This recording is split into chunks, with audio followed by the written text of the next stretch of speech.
This is Daily Armenia, CivilNet's daily news digest. Here's what's making headlines in Armenia today.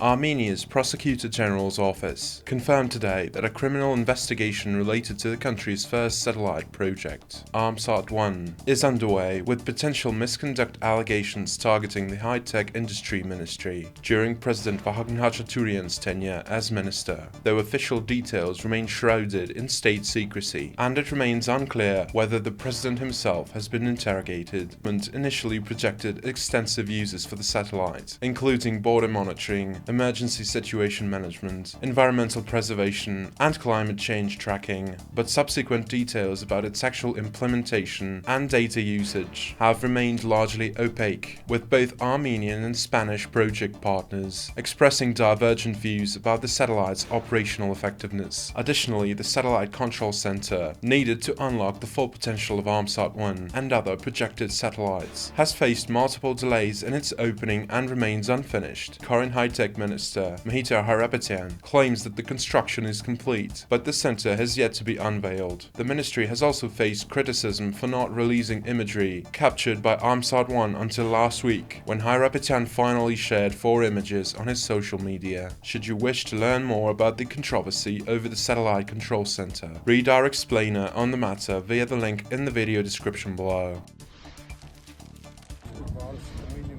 Polish President Andrzej Duda met with Polish observers at the European Union's monitoring mission observation point in the town of Yeraskh, near Armenia's border with Azerbaijan's Nakhchivan exclave today, highlighting ongoing diplomatic efforts to monitor the border situation. The EU mission was established in February 2023 for a 2-year term, with objectives including monitoring and patrolling the Armenia-Azerbaijan border. The mission is led by Markus Ritter, with Polish national Marek Kuberski serving as deputy. President Duda wrote on X, formerly Twitter. Duda is on an official visit to Armenia these days. Yesterday, he met with his Armenian counterpart, Vahagn Khachaturyan, and the country's Prime Minister, Nikol Pashinyan, discussing Armenia's European integration and normalization talks between Yerevan and Baku. Azerbaijan has repeatedly opposed the EU observer mission, deployed on Armenia's side of the border exclusively, accusing it of espionage. But Armenian Foreign Minister Ararat Mirzoyan has emphasized the mission's effectiveness,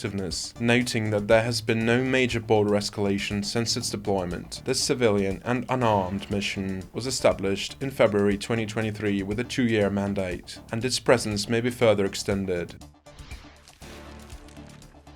Armenia's Prime Minister Nikol Pashinyan announced today that primary elections for caretaker mayor of Gyumri, the country's second largest city, will be held next month. The ruling Civil Contract Party members and supporters will be invited to nominate or self-nominate candidates for the city's interim mayor position, with the selected candidate likely to become the party's official mayoral candidate in the upcoming mayoral elections. This comes after the dissolution of a previous cooperation agreement with the Balasanyan Alliance in late 2023.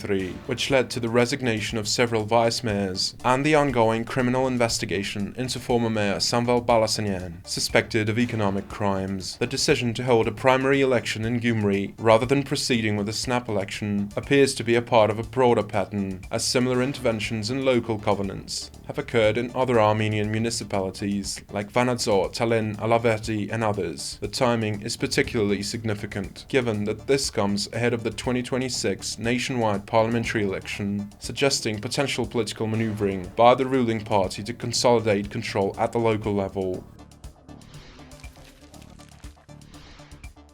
You can also read our in-depth analysis breaking down the proposed tax changes initiated by Armenia's government and their potential impact on entrepreneurs, available now on our website at civilnet.am. Follow the link in this video's description to learn more.